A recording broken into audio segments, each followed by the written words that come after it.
one thing I do want to talk about, we showed that clip before, the player retention, but I do want to touch on this a little bit because it's not just I want to talk about the why of why Matt Campbell is able to hang on. Um, I want about the why they're being able to hang on to these players that other programs are trying to buy away from the team essentially. I mean, we heard when Ohio State, Tennessee, both this past off season when both of them apparently went pretty hard after Rocco Becht offered him a pretty significant chunk of change, which obviously Rocco has turned down. Jeremiah Cooper, Dominic Orange, Brennan Black, lots of these guys that have gotten lots and lots of offers to go other places, but have chosen to stay. And I think this is kind of by design for Matt Campbell. Now, I mean, we've heard for years and years and years that he is a player's coach that people love playing for him because he, not only treats them like, coach, but treats them like they're his own kids, basically.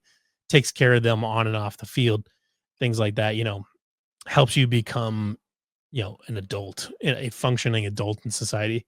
And I think the staff also intentionally recruits the type of person that just loves playing football.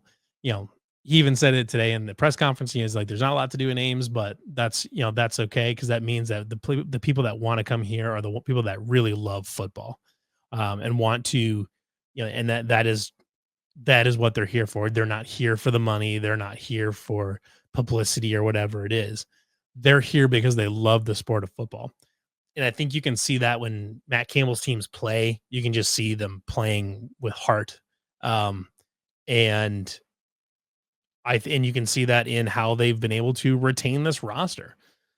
I could be correct. I could be wrong here, but I believe the last starter that transferred away from Matt Campbell was Isheem Young, and after the 2020 season when he went to Ole Miss, I believe that is the last starter that transferred because Craig McDonald was before that, but I believe Isheem Young was the last starter to transfer, which I think is incredible, unbelievable, to do that in today's day and age.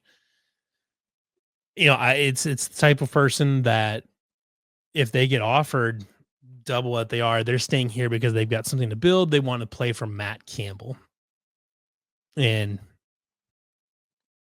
I think that's absolutely the right strategy to take here because Iowa State's not going to be able to buy a $20 million roster like Michigan and Ohio State and Penn State and whoever else, or Texas Tech now apparently, or BYU. They're not able to put to get that kind of funding for these guys, but they can pay enough to keep guys happy and can now, they're putting themselves in a place to compete and to keep the players that they recruit. So